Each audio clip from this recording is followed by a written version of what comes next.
Has this thought ever crossed your mind? Can banks run out of money? We are all aware that banks hold a significant quantity of cash. Furthermore, we are also aware that they have a large number of customers, some of whom routinely withdraw or transfer large sums of money. That said, if, for instance, you wake up one day and decide to go to the bank to withdraw your money, and when you arrive at the bank, you notice that a large number of other bank customers have also decided to withdraw their money from the bank, will the bank run out of cash? I am sure you have considered it at least once or twice. However, because you are unsure of the answer, you are likely to ignore it. To answer this, first we must know how banks generally work. A bank is a type of financial institution that offers deposit accounts that are secure places for people to keep their money. Banks use the money in deposit accounts to make loans to other people and businesses. In return, the bank receives interest payments on those loans from borrowers. Part of that interest is then returned to the original deposit account holder, and remaining interest usually goes to the bank. Banks play a critical role in the economy by providing essential services to both consumers and companies. They provide you with a secure place to deposit your money as a financial services provider. Now that we have a better understanding of how banks work, let's answer your question, which is the main aim of this video. Well, yes, a bank's cash reserves can become insufficient. The likelihood of default rises as more people withdraw their funds, prompting more people to withdraw their deposits. The bank's reserves may not be sufficient to cover the withdrawals in extreme instances.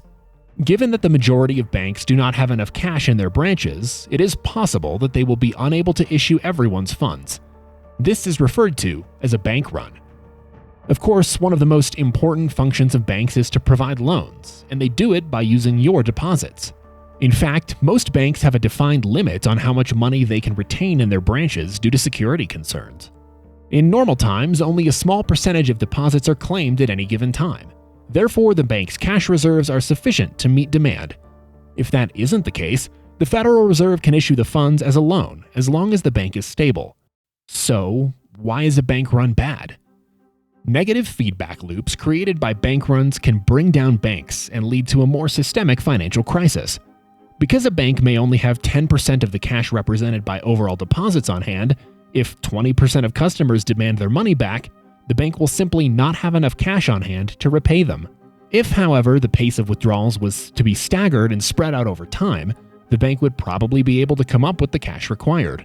Moreover, when numerous banks are involved in an unchecked bank run, it produces an industry-wide panic, which can lead to an economic recession.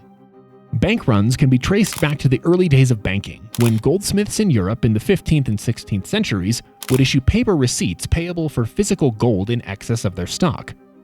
This was an early example of fractional reserve banking, in which banks could issue more gold-redeemable paper notes than they had in stock.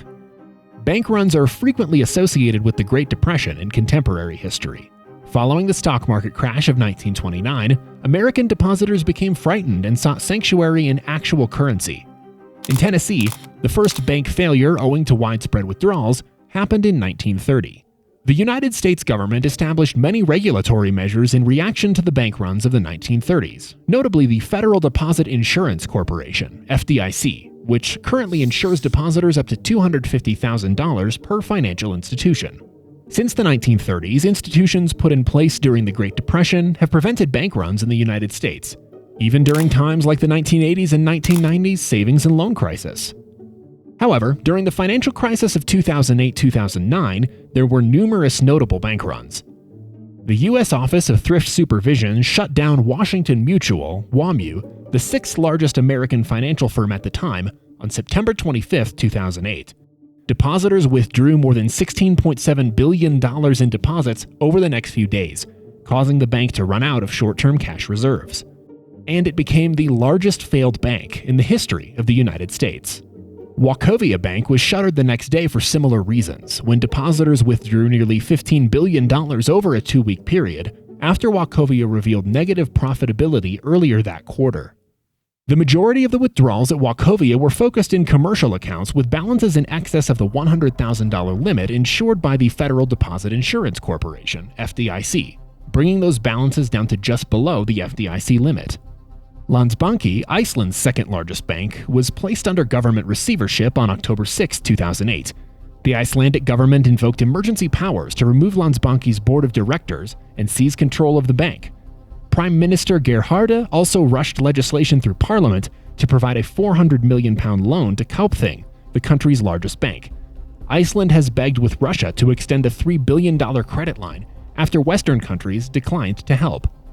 The Icelandic collapse affected ordinary citizens of the United Kingdom as well as enterprises in Iceland, with over £5 billion in funds held by Britons in Landsbanki. According to a report, over 500 banks failed as a result of the financial crisis from 2008 to 2015, yet insured deposits were safe because of the FDIC's protection. Moreover, on May 2019, when false claims circulated on social media and messaging apps that Metrobank, based in the United Kingdom, was attempting to seize clients' personal belongings and assets housed in safe deposit boxes, customers of Metrobank began to demand their money as a result. When photographs of customers queuing to access their accounts were posted on Twitter, panic spread quickly. So, when did the last bank run happen? The most recent bank run took place on February 27, 2022, when sanctions against Russia were imposed after the Russian invasion of Ukraine in 2022, and Russian banks were removed from the SWIFT system, resulting in a bank run involving various Russian institutions. The value of Russia's currency has plunged to an all-time low as a result of additional sanctions imposed by Western countries in response to the country's invasion of Ukraine. According to several observers, Russian banks only have a limited amount of time until they face significant challenges. Now you must be thinking, what should be done to prevent these events? The government's principal goal in terms of financial security is to prevent or limit bank runs. Following the financial crisis of the 1930s, governments adopted a number of actions to reduce the risk of future bank runs.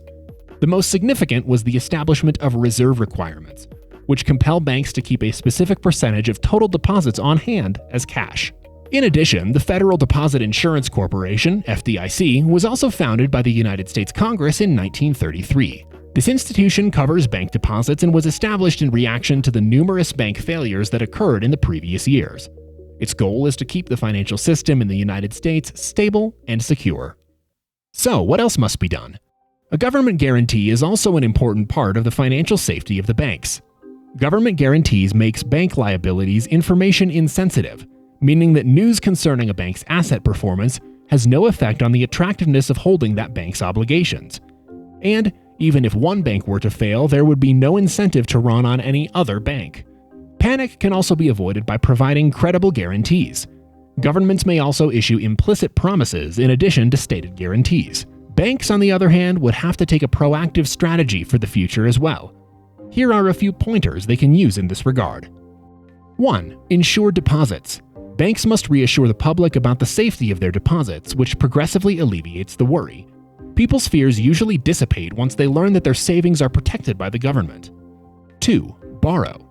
If a bank is unable to withdraw sufficient funds from its branch, it can borrow funds from other institutions, avoiding the risk of going bankrupt. 3. Slow it down. If a bank run is imminent, institutions can choose to shut down for a set length of time. This may deter people from amassing wealth and withdrawing funds. However, in today's modern world of internet banking, this strategy may not work. The ideal option would be for authorities to shut down the bank for a period of time in order to prevent consumers from withdrawing all of their funds.